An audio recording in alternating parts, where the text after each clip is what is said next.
having the blessing of doing what you love for a living.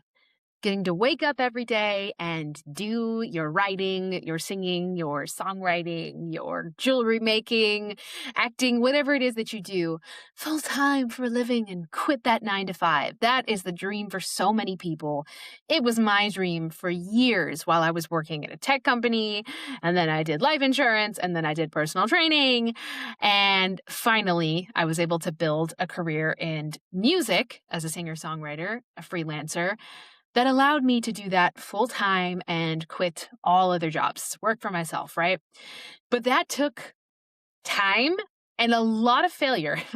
So I'm hoping that sharing my story about how I failed 3 times and then finally figured it out on the 4th time can save some people some time, right?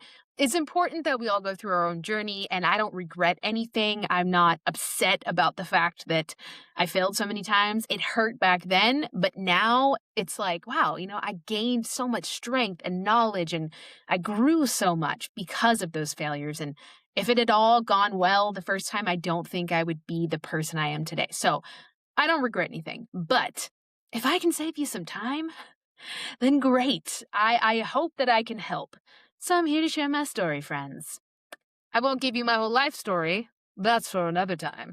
But basically, grew up in a musical family, knew I loved music, and wanted to be a singer when I was like 8 years old. When I was very, very shy. Got into writing when I was around 13. Started with poetry, a lot of angsty, because being a 13-year-old is very hard. It's a tough life. So a lot of angsty poetry that I eventually, after a few years, realized I can turn into music. And I started actively pursuing it as a teenager. As soon as I got out of high school, off to LA, which is only an hour from where I lived growing up in SoCal, but it still felt like I'm leaving home and I'm going to the big city, Mom. I'll miss you. It was very dramatic because I'm a sensitive little gal. So I remember crying the day I moved out, and it was snowing in Yucaipa, California the day I left, and I was crying, Mom. Anyways, memories. I did the whole LA thing. I was out there for 7 years, sleeping on floors and couches and being broker than you could possibly imagine. I shouldn't say that because people in third world countries are on a different level of poverty. So I recognize the privilege that I had and have. I'm being overdramatic, but I was certainly broke. I was certainly on food stamps and negative bank account most of the time. Like I said, floors and couches. Had an apartment twice, then didn't have an apartment twice. Sure, you can figure out what happened there. Didn't know how to money. How does money work? Don't know. Don't understand. School didn't teach me this. And I spent half of my money on my music career, right? Studio time costs money. And back then it was less common to have your own, well, I couldn't have my own home studio because I didn't have a home of my own. But even if I did back then, I mean, if you wanted to have a home studio, you were spending tens of thousands of dollars, right? Definitely didn't have that on $8 an hour back. Yeah, it was $8 an hour back when I got my first tech company job. So when I was out in LA, when I became an adult and really started pursuing music, I remember being at that tech company and just begging God, universe, whoever's listening, please, all I want to do is what I love for a living. It used to be that I wanted to be a pop star, right? But then it transformed over time into oh no, I just love making music. I just want to be in the studio all day. And here's why. I started working with a producer in the Valley. I think he was in Van Nuys. And he was signed to a production deal, I think, and a management deal with Motown. And I just remember being like, whoa, that's so cool, man. I want to be just like this guy. They paid for his apartment. They put him up in an apartment in Van Nuys. And obviously there was a cash up front because it was some type of production deal. So he was set for however many years he was in the contract. Turns out later that the management contract was absolute trash and he got really screwed over badly. So that happens. But anyways, to me, this was the dream. Oh my gosh, this guy is doing it. He's out here doing it for a living in the studio all day, every day. And I would ask him questions like, man, how did you make this happen? How can I do what you do? And he would just tell me, keep working on your craft. Just keep working on your craft. Keep working on your craft. Keep honing it. Keep growing it. And being young and ambitious and excited, that was the last thing I wanted to hear. Right? And how many of us hear that and are like, "Oh, man, no, tell me the shortcut," right? Especially nowadays. Give me the magic pill, give me the shortcut. Tell me what to do, right? Yeah, I'll keep working on my craft. I'll keep getting better and better, sure, whatever, but like, what else is there? So I remember being in that position and being at that tech company every day and just feeling that misery creeping in, right? Like, oh, sitting here in this, four gray walls around me because it was literally a warehouse that they made into a tech company. And I will never forget that feeling. And that's why I remind myself as much as I can nowadays, like, you are so lucky. You're so blessed. So stop whining. I respect my feelings and I allow myself to feel the way I feel. But when it gets too long, too far, I'm like, listen, listen. You remember when you were at the tech company, you were begging to be in this position, right? So anyways, I remember that.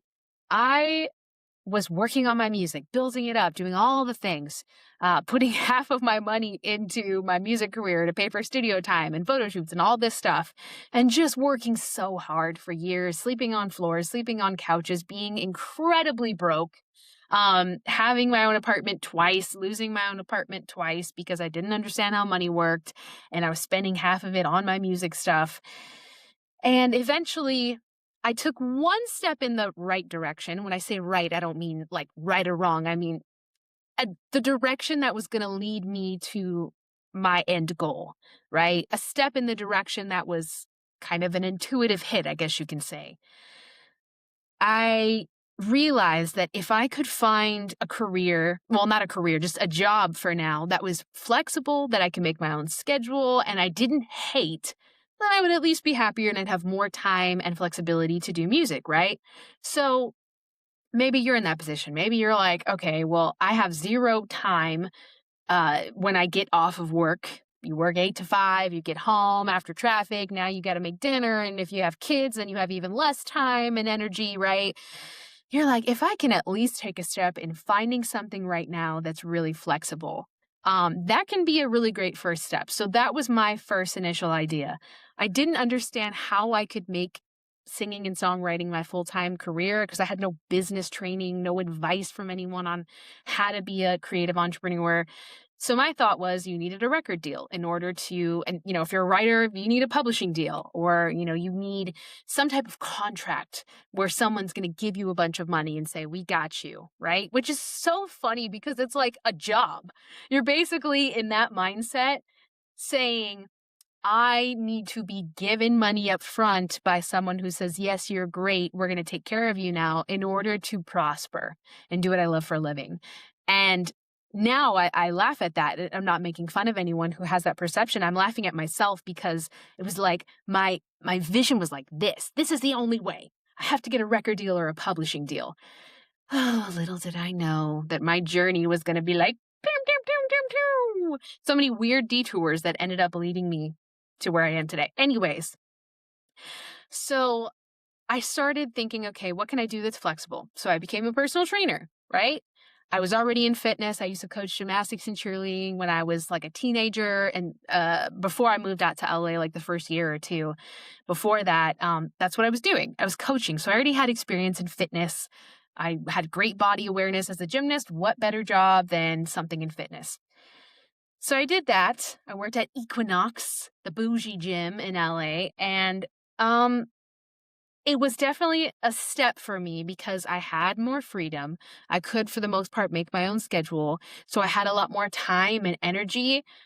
Money wasn't any better, really. There's more earning potential as a personal trainer and technically a higher hourly rate. But if you're not a full-time, like, superstar trainer, you're not booking sessions back to back, right? So anyways, money wasn't any better. So I was still broke, but I was happier because I had more energy and time and freedom for music. So that went on for a couple of years. I was still pushing my music career, trying to figure it out. And then at one point, I asked the question again. I'm like, how can I just make music full time?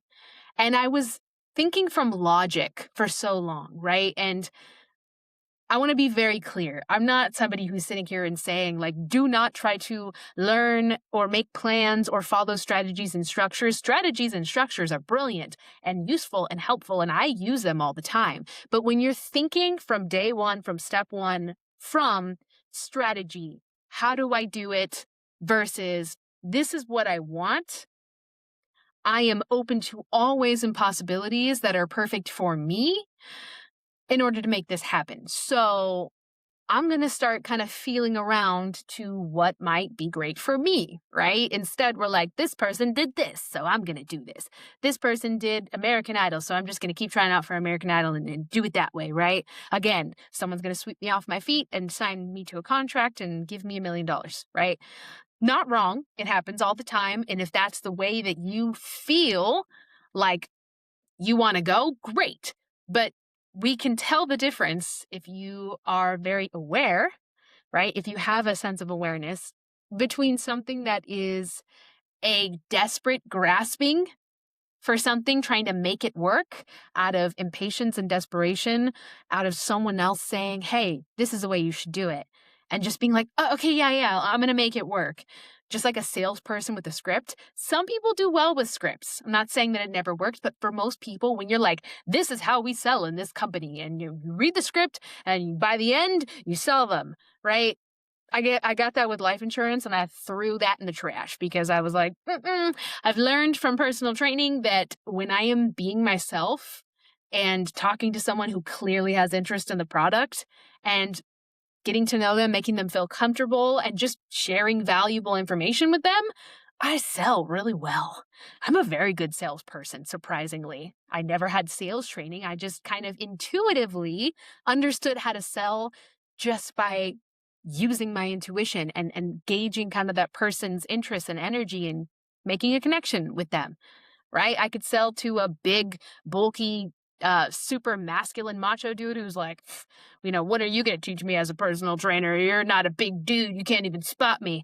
Doesn't matter. I sold to them because I'm like, you have no flexibility and you can't even stand on one foot. So you do need me because you could learn to lift heavier on your own, but you need to get some mobility or you're going to have that backache and that shoulder ache that you have for the next 20, 30 years. How's that working for you?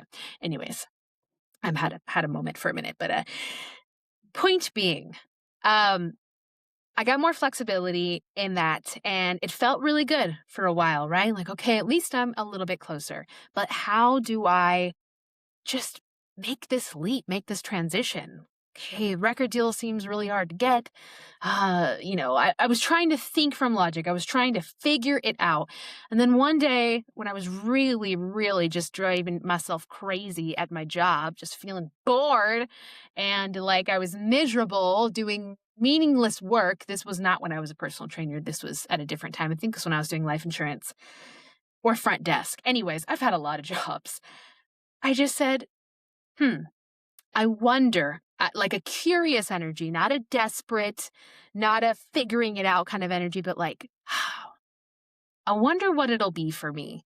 Like, I wonder what's that next step that would make the difference and allow me to do what I love for a living. And then I got this hit to go on Craigslist because back in that time, the early 2000s, Craigslist was a big deal, right? We didn't have all of the Facebook Marketplace and all the different, I think we had LinkedIn and Facebook and all that for sure, but it wasn't the same. Like Craigslist was just the Wild West and it had all random things. So there were a lot of gigs posted up there at that time and it was free, right? So I can go on there for free and look for a gig as a singer. And that's what my, that intuitive hit, like just that feeling, I should go on Craigslist. Right? It made no sense because why would I think that Craigslist would be an answer? Why would I think looking up singer on Craigslist would bring me anything? It didn't make any sense. No one ever suggested that to me. Sure, you can say, well, like you said, if they post gigs, but it wasn't that often. They wouldn't post a whole lot of gigs that were paying. It was usually like band looking for a singer, right? Or like looking for a video girl for a video shoot. It was rarely anything legitimate that paid well. So anyways, I responded to the ad, and it turned out that it was for a cheerleading music company. And I'm like, huh? I never thought of cheerleading music, but I guess it makes sense when you hear the music at the competitions and they're doing their routine. It's not all songs from the radio. There's some, but there's a lot of customized vocals in there, Yeah, Tigers, let's dominate, like the little voiceovers and the songs. Tigers on the floor, right? Like just like the little cheesy 30-second. I shouldn't say cheesy because cheer music slaps. Some of it like goes really hard, but anyways, it made sense. I was like, "Oh, okay. Well, yeah, I'm a singer and I also rap too and I write. So this is perfect for me." Long story short, I started working with this company called Cheer Sounds. That was my first gig as a singer-songwriter. Around that same time, and maybe this was actually before the Cheer Sounds thing, on Craigslist, I started seeing occasionally random posts for singers to come and sing in the background, sing hooks for rappers. And that's where I met the producer Huck I work with now. Small world, right? Everything leads up to something else. So he, at the time, offered, I think it was like $25 an hour, which I was like, whoa, that's like more than double what I get paid right now. Hell yeah. So for $50, I came into the studio for 2 hours and I, did hooks. I hardly was ever actually there for the full 2 hours because I worked pretty quickly. So anyways, I'd record for rappers, I'd record for other, like, male songwriters who couldn't sing but, were great writers, and they needed a female to sing their lyrics so that they can present it to a female client. So I started doing that, and then I started doing the cheerleading music thing, and, slowly but surely, word of mouth, I started to get a little bit more business. But obviously, having no business sense, no entrepreneurial sense, well, I had a little bit as a personal trainer, but not much experience in that area in how to grow and how to not necessarily market in the sense of like social media, because back then Instagram was still like just on the rise. It was pretty much about Twitter and Facebook, and that wasn't the best place for marketing at that time for music stuff, right? So, especially not for a freelance music artist. So, um, it was mostly word of mouth. It was very slow. I think the first year I made maybe 10,000 for the whole year, which I was like, "Oh, that's pretty good." Right? But then for the next couple of years, it stayed at 10 to 12,000. And I was just doing the same thing, and slowly I'd get a little bit more recommendations from this company to this company. And then from that cheer company, I was introduced to another producer just because they were friends who does music for music libraries, which are basically online catalogs where music supervisors who are in charge of picking music for TV and film projects will go and sort through based on different filters. And if they like your song, they click purchase, basically. They purchase a license for it to use it. And then you get paid royalties every time the episode airs, right? So, happenstance, I got introduced to her. We start working, and then I start getting music all of a sudden in TV, mainly reality shows, and then eventually film too. And I was like, whoa, that happened out of nowhere. But the thing was, it wasn't enough income to survive on, right? $12,000 at the most, plus royalties. I think up until this past year, it was like I'd make like $1,000 a year off royalties, which is still cool. You know what I mean? It's like, wow, that's a check I wasn't expecting, but it's not livable income. So for a couple of years, I was just stuck at that point, and I'm like, okay, how do I get more? How do I get more? And then I started going on Upwork and Fiverr, these freelancer sites, and I started getting that entrepreneurial bug and just being open to the possibilities. But again, I was coming from this energy more of get desperate. How do I figure it out? Versus like curiosity again. I know there are so many endless ways that this can happen for me, and I am going to do some research and I am going to talk to people and ask them for advice. Absolutely. But I'm not going to desperately grasp for every possible idea, right? Um, so yeah, I came from that energy of grasping, and I started freelancing on, Upwork and all these sites $50 for a hook, $80 for a full song, which made no sense. But that's what I did because I was trying to kind of, stay on the lower end of the market so that I could get more clients, which is funny because now I consider that to be very greedy. You think I'm charging less because, I'm going to be that cool one that's like, not charging too much because I just love what I do, but it was BS. It was 100%. I'll get more clients if I charge less than other people. So I was really undercutting the market, not with malice, not like trying to screw other people over, but I just was desperate.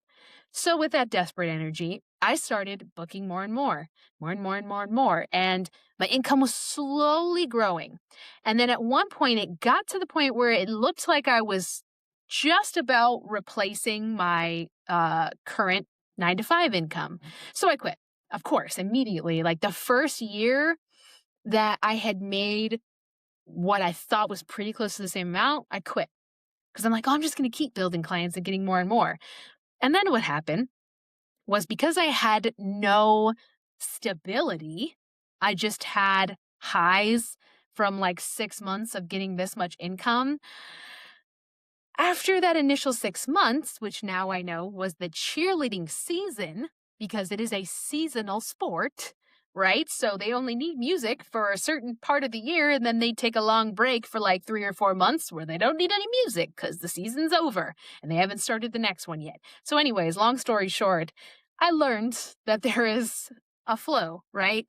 Eventually you get sustainability or stability, I should say, in any business that you're in. So, you're not going like this up and down, but for a while, there is an up and down, a flow. And even at the top level, there are going to be some months that are a little bit different than others, right?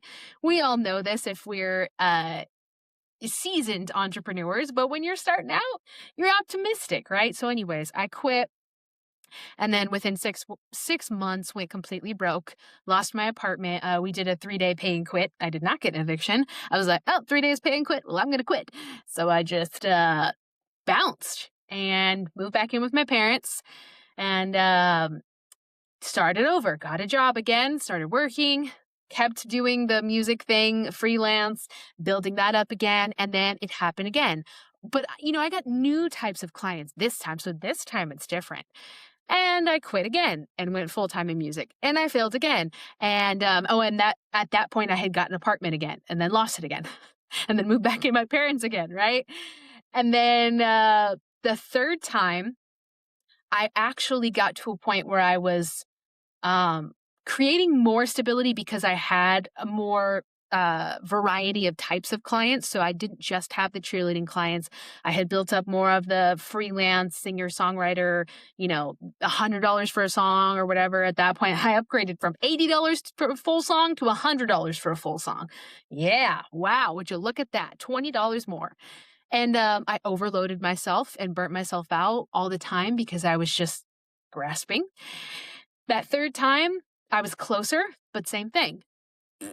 I had no savings. That was one thing. I don't think that there, for the record, is a perfect number. Some people give advice like 3 to 6 months of savings. I don't disagree with that, but it's never a perfect number. But if you have very little stability already as it is,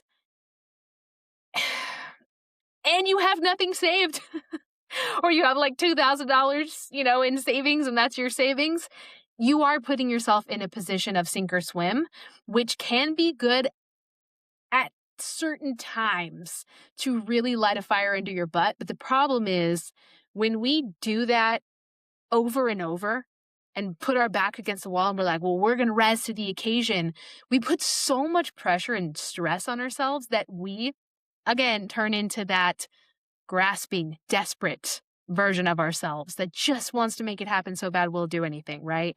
Including undervaluing what we do. And then we burn out because too many people want that cheap price, right? They want your same day turnaround at the low price because, wow, no one else is offering that. Well, of course, because they're smart about their business and they value themselves. Anyways, so third time, fail. The last time. Okay, so it was 3 times that I failed, and then the fourth time I got it right. Okay. What was different with the fourth time? So I was back at my parents' house. I moved in with my mom. I was living in the desert in California, and COVID hit. So, as terrible as this is to say, it was a blessing for me. And I don't say that with any like disrespect toward anyone who suffered from it, because I know a lot of people did. I was lucky and blessed enough to have it one or two times, and it was really horrible, but I got through it. I know a lot of people went through so much with it. So please don't take offense. When I say it was good for me, I just mean the circumstances ended up being really awesome for me. So anyways, I got on unemployment because I got laid off. I was working at a gym, right? Not my fault. Everything closed down. I didn't choose to get laid off. So I was getting unemployment and I couldn't go back to work. So it's not like I was just like being lazy, sitting at home. Half of us couldn't go to our jobs, right? Unless you're essential workers. So anyways, I don't remember why California had this extra boost to the unemployment. I don't even remember the details because it feels like 100 years ago. But I just remember I ended up getting more from unemployment than I was technically getting at the job. It was weird.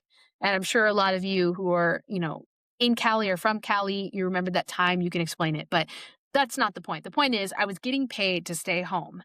And that wasn't my fault, right?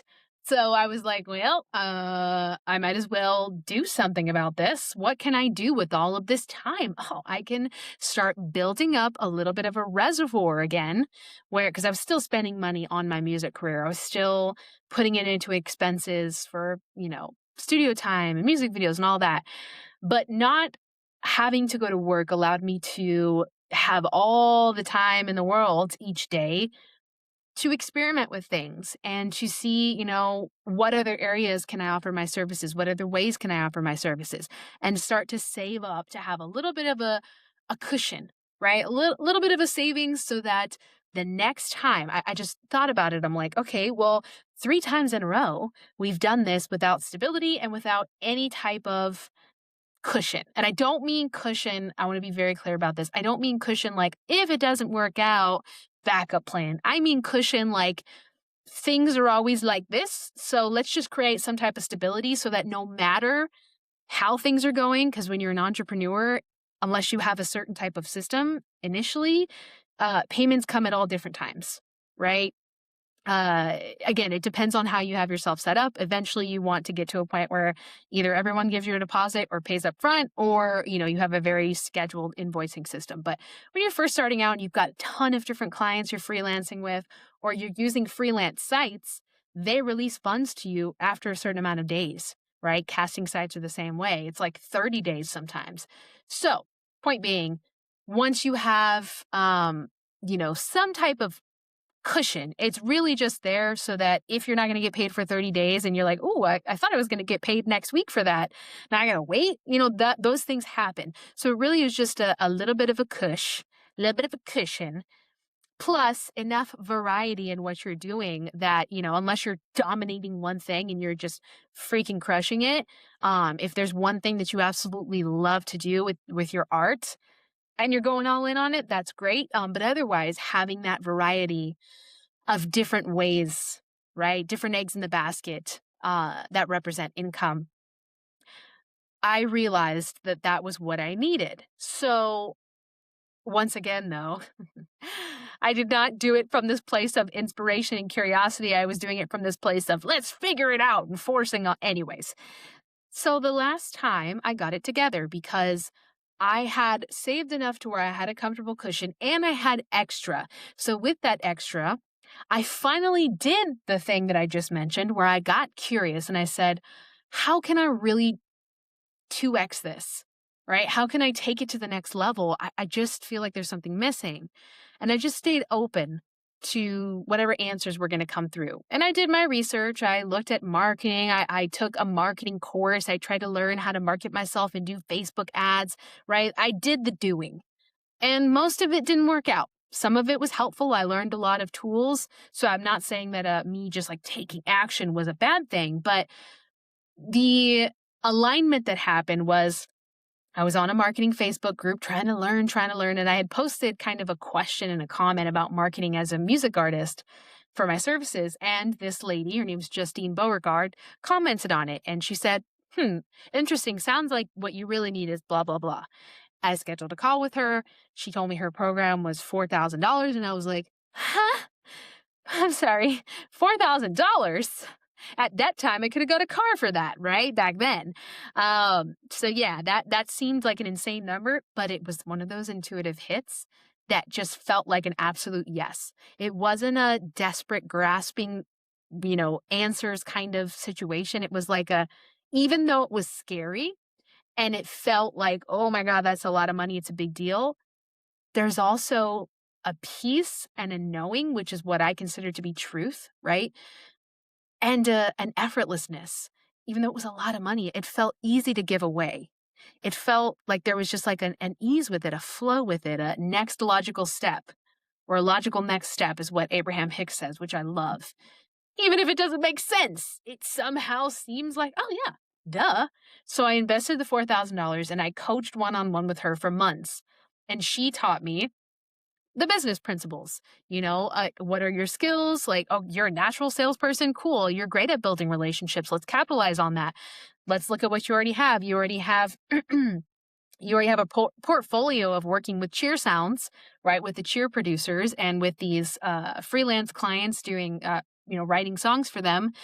So let's get those samples together, the basics, get a portfolio that people can actually see. And then let's go find the contacts of all of the cheer producers that are listed she came up with this idea, all of the cheerleading producers that were listed on the USA Cheer website, basically, like the major company for cheerleading. And I found that registrar and I started emailing every single person on that list. There were at least 50, maybe 60. No, more than that, 60 to 70. And we just tapped into what I was good at, what my personality is. And she was like, you have a pretty confident, strong personality. I'd do a video rather than just like, hello, my name is Miranda and I am a singer. So I did a video and I sent that out to people. And I started just boom, boom, boom, boom, boom, collecting more and more cheer clients. So my first year in successfully going full time was right after COVID, 2021, I think it was. That first year, I made $26,000 for the year, which at that time was the amount or a little bit more than I was making working at the gym. So with that and the savings I had, I was like, okay, I'm not going to move out of my parents' house yet because I can't afford rent, but at least I can get going and start saving towards getting an apartment again and, going out on my own and building on this. So I did. And then after that, when I had that first year of like $26,000 for that year, whatever it was, I had actually taken that first step of, okay, I've replaced my income so I can quit my job. We made it this far. So now looking at that, how can I double this? So initially I did it. I'm not going to say the wrong way, but I did it the desperate grasping way again. I just doubled down on my same efforts. So instead of looking at how I could expand what I do, expand my services in a way that felt good to me and, eventually raise my prices once I got really booked, I just looked at getting more clients and I maxed myself out at pretty much as many clients as I could.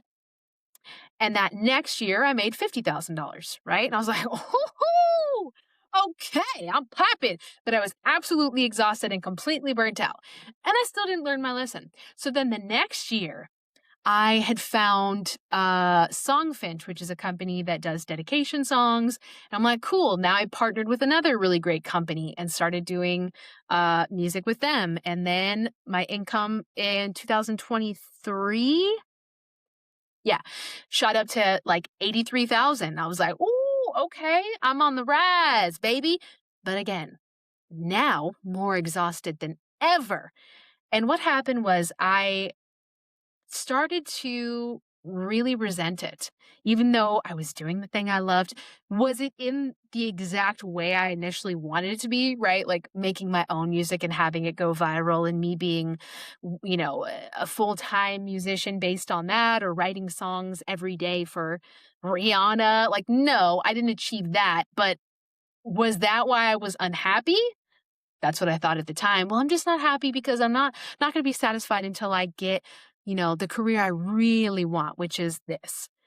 But the truth was, I was not satisfied because I was completely burnt out and I was going at it from that energy of desperation and let me just make it work.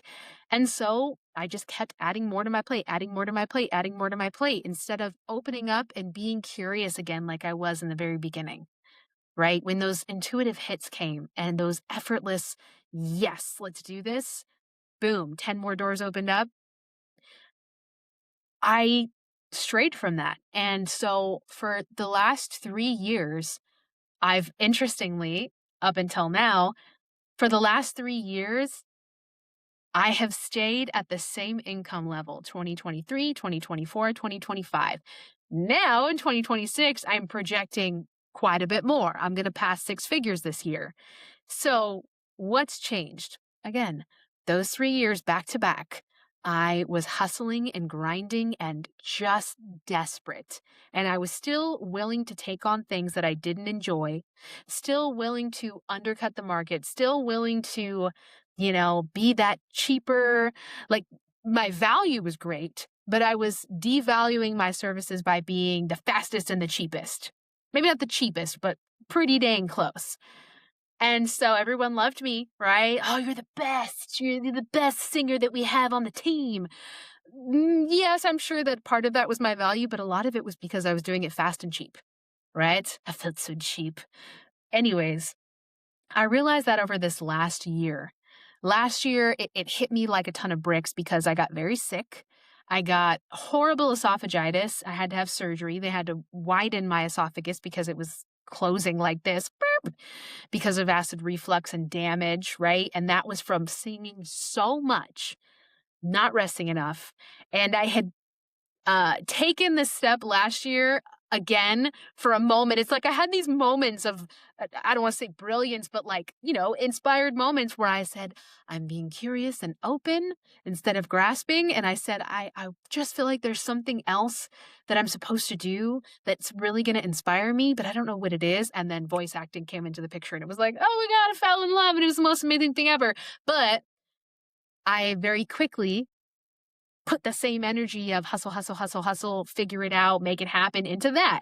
And so that started to lose its passion. And that scared me. I was like, I am not doing this again because the last couple of years, I had stopped working on my albums, my own personal music, because I just lost the desire, because I was exhausted and because I was going at everything from that same nasty energy that was not helping, right? The same energy that people say, oh, that's just business. You got to hustle, you got to grind.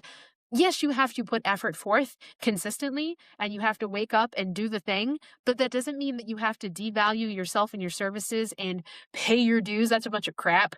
Paying your dues, truthfully, is being a student and learning and being open and willing to receive criticism and grow. It's not devaluing yourself and doing everything for free or for super cheap because, that's just the way it is. Absolutely not. Stop it.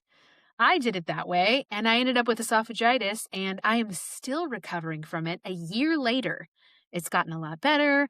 I'm understanding now what I need to do to maintain it, but I was just overworking the hell out of myself. And now with another career I was starting or business I was starting with voice acting, right? So what's changed? Why is my income suddenly moving upwards now after 3 years of literally like within a couple $1,000s the same?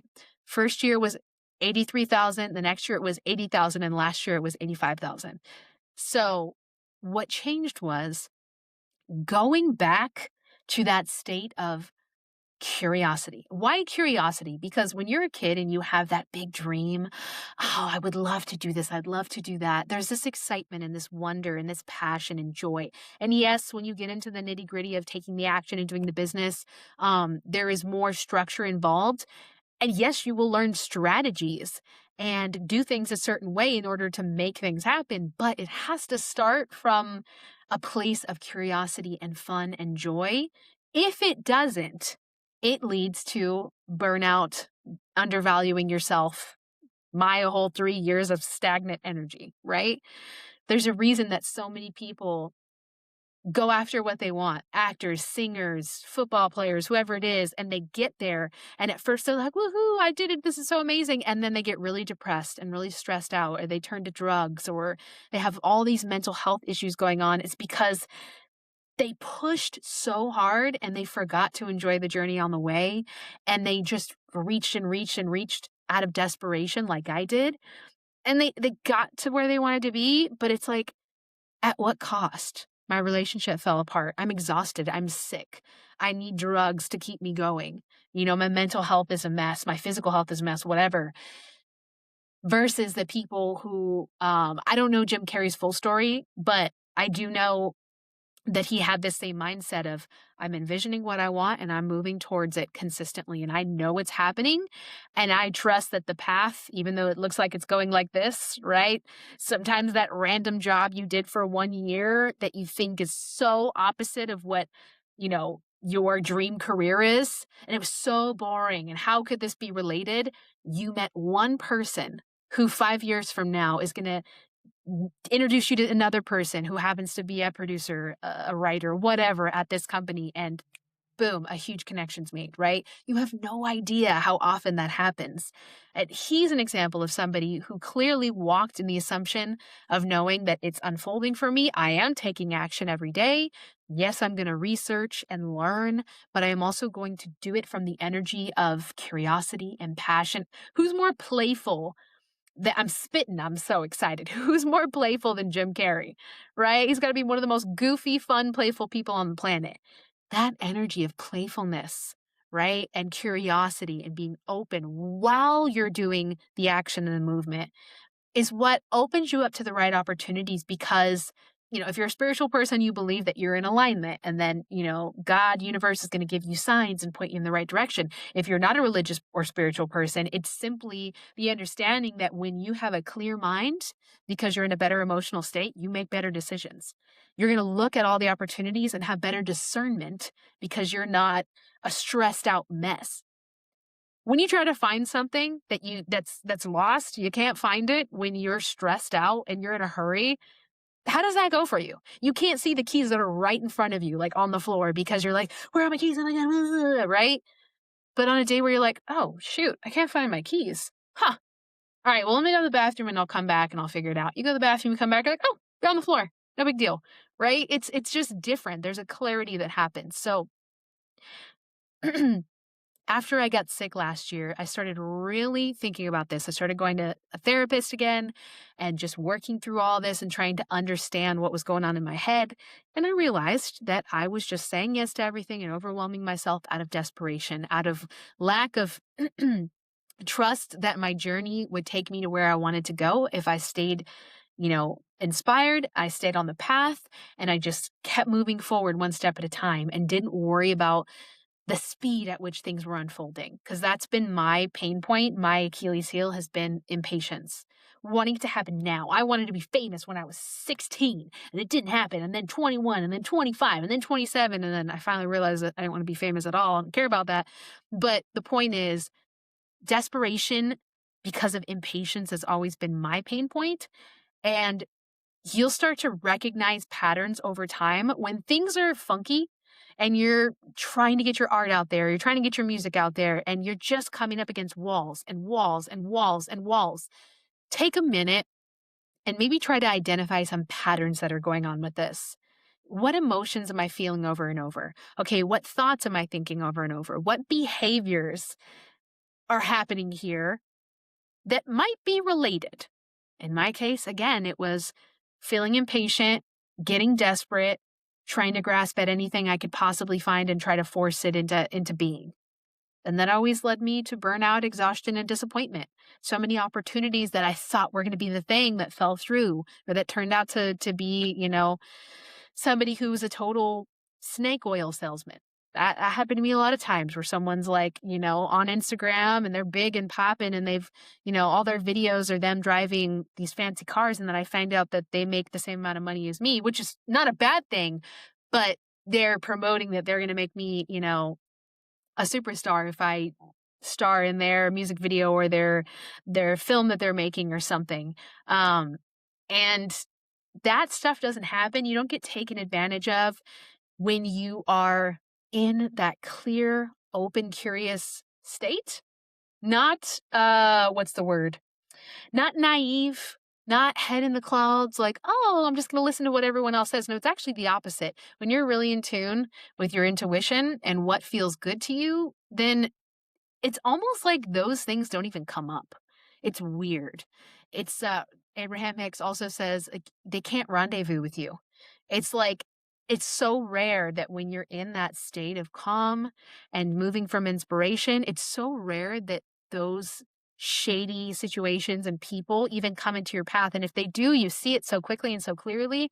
It's not even dramatic. It's not even like, no, you're a charlatan. Like, it's more so like, no, I'm good, thank you. But I love what you're doing. I'm happy for you. I'm wishing you the best success. There's not even any drama, right? I don't know why I got into all that. But anyways, I just wanted to share this journey with you because I am now moving into a place where I'm walking and moving from inspiration again. And it is making all the difference. I'm like, how did I not do this earlier? I knew better, but I just kept fighting against the natural order of things because we want it to happen faster. And we see everything on social media and you see real estate tycoon or, TikTok rapper that boom, they put out a hit and they got famous overnight. And that does happen sometimes. People can have fast success and it can still turn out okay. And a lot of times it's not good to have fast success because a lot of people aren't ready for it. And, but it's possible for it to be sustainable. But that's not everyone's journey, right? To be an overnight sensation. And so when we're looking at that and comparing ourselves and our journey to that, it's very hard not to feel like that's the way it's supposed to be, right?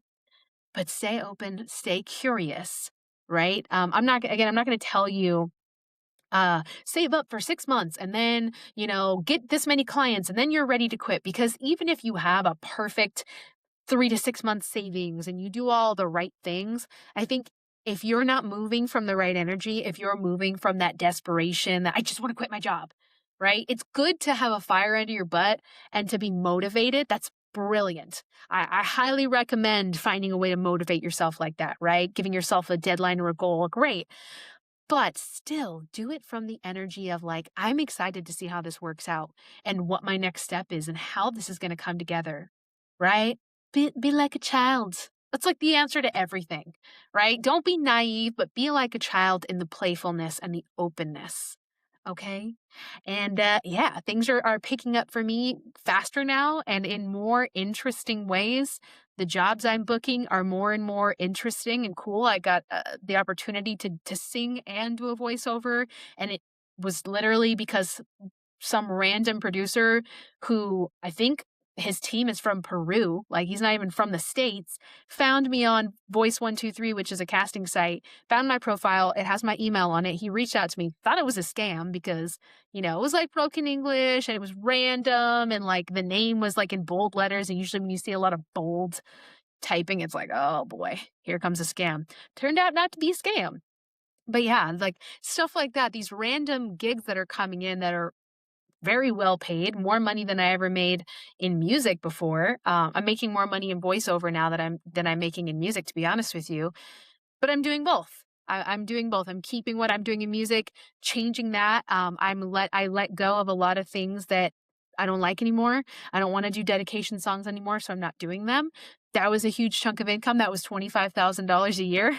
But I have been able to replace it with voice acting, right? Last year, I didn't quite hit that target with voice acting. It was my first year, right? I was literally just starting from scratch, just started auditioning in February of last year. So I didn't hit that target last year, but this year I'm like, easy. I'm going to surpass it. Like I'm already, I'm not at that number already with voice acting, but I'm like at a pace now that if I keep doing what I'm doing and continue to build, yeah, baby.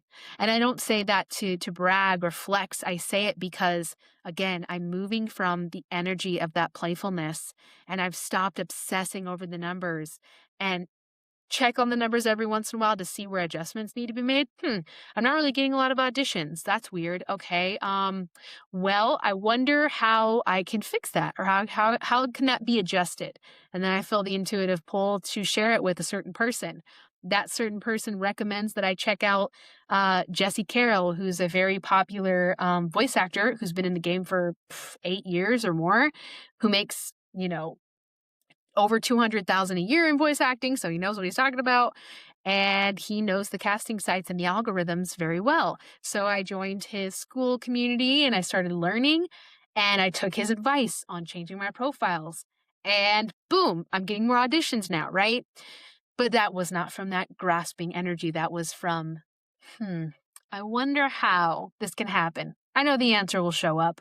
I'm going to do some research here and there, but I'm not going to desperately try to make it happen. And it just all aligned. And now it's growing and moving. So there'll still be adjustments I need to make along the way, but I've replaced my music, half of my music income with voice acting. So now I'm just doing the cheer stuff, voice acting, and then my music for TV and film, which still gets me royalties. It's growing a little bit each year, which is great. As I add more songs into the mix, I get a little bit more royalties. So that's increasing slowly. I'm going to be curious now about how I can increase that. This is the last thing I'll say because oh my God, it's been almost an hour, but that's another one. I got to a point where I was like, oh, I would love to just do the music for TV and film all day, every day. That'd be awesome. Like, let me have that be my main thing. So I looked up on YouTube, how to do that. How do I make that happen? I talked to my business coach at the time, Justine, and I was like, how do we do this? Okay, let's use the same strategy. Let's reach out to producers, to music libraries. And I did. And I got a good response. I got a lot of people.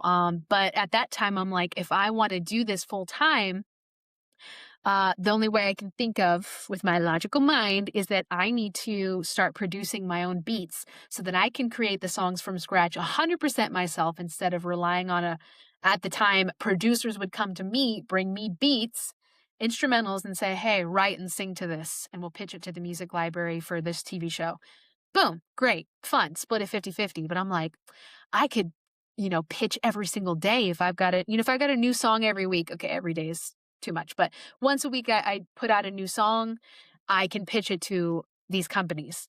So I started teaching myself how to do production. I started making beats. It was fun. I was decent at it. I mean, I am a musician, so like I have a good ear, but I was not a professional producer. So I pitched very small samples to these companies. There was one in particular that was like, we love this. This is great. Here's an R&B project that we're doing for these new series of shows. Give us 4 songs. And I produced, wrote, and recorded to the 4 songs. And they loved the vocals. I wrote for myself, and I also wrote for a male singer of mine. His name is Broadway B. Shout out to Broadway B. They loved his voice. They loved my voice. They loved the writing. They said the beats, no. Like, without saying the word, it's awful, she said it's awful. Like, she said every other slightly nicer word that basically means, like, these are terrible. She was like, we are going to have to take a producer and they'll split your royalties with you because we need them to redo all of the beats. Like, this is just not going to work. And I was like, oh my God, it's humiliating. I was so humiliated and humbled. But I mean, to be fair, again, I had just started learning to produce. So like I was very cocky to think that with 1 year of making beats, not even a full year, that like, yeah, I got this. It sounds good enough, right? Compared to professional producers who've been making beats for like 10 years. Anyways, that was a decision that I made out of pushing, forcing, trying to figure it out. When I stepped back from that, I said, okay, well, I know that there's a way for me to experience this growing tenfold. But right now, I don't know what that is. So I stepped back from that this past year. And I also had stepped back from the album because I'm like, I'm not going to force it. Let me get back to that playful, curious state, and then we'll go from there. So the last 6 months, I've gotten back into my playful, curious state. And boom, I'm writing songs again and I'm working on my album again. And oh, I love it. I'm fired up again. I feel good. I don't feel overwhelmed, even though I'm doing more stuff now than I've ever done in terms of doing my own marketing and creating and content stuff on top of my music, on blah, blah, blah, so many things, I'm wearing so many hats. But I actually feel okay because I'm coming from this energy every day. So things are looking good. Okay. I just wanted to share that. I hope this helps somebody out there who really wants to make their career full time, their art full time. Enjoy the journey. I know you hate hearing that because everyone says it, but it's true. That doesn't mean it can't happen quickly for you. That doesn't mean that you can't quit your job in 6 months. Absolutely, it could happen. But rather than trying to rush the end results, look at what is the best way for me that's going to be the most enjoyable in order to reach this goal. Because maybe it'll take you 12 months. Maybe it'll take you 16 months to quit your job and have your dream career, but you'll be more ready for it, more advanced, more knowledgeable. Wouldn't you rather be in the state that is totally in the flow, like you're crushing it? Like of course, you'll always have more that you need to learn. You'll never be truly ready, but if that is the best way forward for you to wait 18 months instead of 6 months, isn't that better than you trying to force it to happen in 6 months and then being like, oh my God, I didn't know about taxes, but been there. Maybe I should get an accountant. You find that out after you get your first $12,000 tax bill because you didn't have an accountant and you didn't understand what you were doing. Don't do that. Anyways, enjoy the journey, my friends. And, if you want to be supported like this, talk about this information more, talk about these concepts more on a deeper level with live calls, Q&A, back and forth, you know, spitballing ideas about what's going on in your life and your creative career and how to shift your mindset. Join the community, baby. I opened my Dreamweaver Academy on Monday. Yeah, it was Monday. Oh my gosh, it's already been a couple days. And we're already having a blast in there. We're doing live calls starting next week. We have a book club, 24-hour communication support. You jump in and ask questions. You can share what you're going through. Join us. I will put the link below the video. If I do forget to do that, it is in like my main bio page on YouTube. So you can go and look in that information in case I forget, and you can find it there. Anyways, my friends, this has been very long, so I'm going to go now. Bye-bye.